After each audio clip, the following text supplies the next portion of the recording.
Rodri to Barcelona, here we go, হয়ে গেছে deal done বার্সেলোনার জন্য। সুখবর, কংগ্রাচুলেশন বার্সেলোনা। যাও ক্যান্সেলরও হয়ে গিয়েছে, এখন শুধু টিকি টাকার পালা। কিন্তু মেন সমস্যা রয়ে যায় একটা জায়গায়, স্ট্রাইকারে। রোদ্রির ডিলটা প্রায় 65-70 মিলিয়নের কাছাকাছি হয়েছে। ডিলটা ভালো হয়েছে, 4 বছরের কন্ট্রাক্ট, 30 সাল পর্যন্ত খেলবে। 30 বছর এখন রোদ্রির, 34 বছর হয়ে যাবে। সুন্দর প্রাইম টাইম, একদম লেভেলে আছে, ঠিকঠাক মতো বয়সে। 4 বছর যদি পার করতে পারে ইঞ্জুরি ছাড়া, তাহলে মারাত্মক একটা সাইনিং করতে পারছে বার্সেলোনা, যদি ইঞ্জুরি না হয়, কারণ তার ইঞ্জুরি রেকর্ড আছে সিটির সাথে। কিন্তু সে যেই ম্যাচগুলো খেলছে সিটির সাথে, সেই ম্যাচগুলো জিতেছে জিতেছে অবশ্যই। একটা মাত্র ম্যাচ হেরেছে, এফএ কাপ ফাইনাল, ওইটা ম্যানচেস্টার ইউনাইটেডের বিপক্ষে।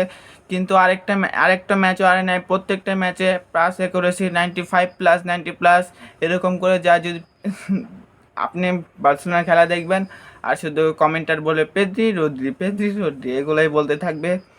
সুন্দর জুটি হবে, বার্সেলোনার মিডফিল্ড পুরো আগুন ধরা দিবে।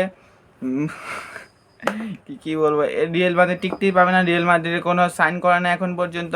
আর জাও ক্যান্সেলর কন্ট্রাক্ট একদম পার্মানেন্ট ডিল ডান করে ফেলেছে। শুধু এখন প্রশ্ন আরেকটার ভিতরে রয়ে যায়, দুইটা প্লেয়ার যদি সাইন করতে পারে বার্সেলোনা, তাহলে হয়ে যাবে। স্ট্রাইকিং পজিশনে ফিনিশিংটা দেবে, সব কিছুতেই হবে, কিন্তু স্ট্রাইকার ফিনিশিং হবে না তাদের। আরেকটা মেন স্ট্রাইকার লেভানডস্কি চলে গিয়েছে, তাদের ব্যাকআপ স্ট্রাইকার ফেরান্টোস সেটাও চলে গিয়েছে। এখন শুধু খালি আর খালি। যদি আপনি গরান্ডে যদি স্ট্রাইকার খেলাতে পারেন তাহলে খেলাতে পারেন, কিন্তু ওরকম পাবে না, আউটপুট পাবে না, এমবাপ্পের মতো কাজ হবে। একটা প্রপার নাম্বার 9 লাগবে, যেটা আলভারেজের পিছনে দৌড়াচ্ছে, কি করছে না করেছে, যদি ওইটা না করে যদি আরেকটা প্লেয়ারের উপর দৌড়ানো যায়, যেমন লাউতারো মার্টিনেস। তবে লুইস সুয়ারেজের কন্ট্রাক্ট 80 মিলিয়নের নিচে নামাবে না বলে দিয়েছে, যদি রিজেক্ট করে দিয়েছে যে 80 মিলিয়ন নিচে দিবেই না, 1 টাকাও কম দিবে না কলম্বিয়ান স্ট্রাইকার। তো বার্সেলোনার টিম বিল্ড আপ হয়ে গেছে, মিডফিল্ড শর্টেড, কারণ তাদের ইঞ্জুরি প্রবলেম চলে গিয়েছে। ফ্রাঙ্কি ডিয়ং ইঞ্জুরি, বার্নাল যদি খেলাতে পারে, একটা সুন্দর একটা মিডফিল্ড সাবস্টিটিউশন হিসেবে কাজ করবে।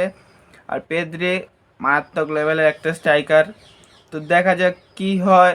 বার্সেলোনা ফুল ব্যাক স্টার্টার, একদিকে খেলবে বালদে আর একদিকে খেলবে যাও ক্যান্সেল আর লেফট ব্যাকও খেলতে পারে, রাইট ব্যাকও খেলতে পারে। আপনি যেটাতে কমফোর্টেবল, যেটাতে চান সেটাতে। কুন্ডে আছে আর কুবারচি, আর তাদের একটা ডিফেন্ডার খেলা লাগবে আর একটা স্ট্রাইকার।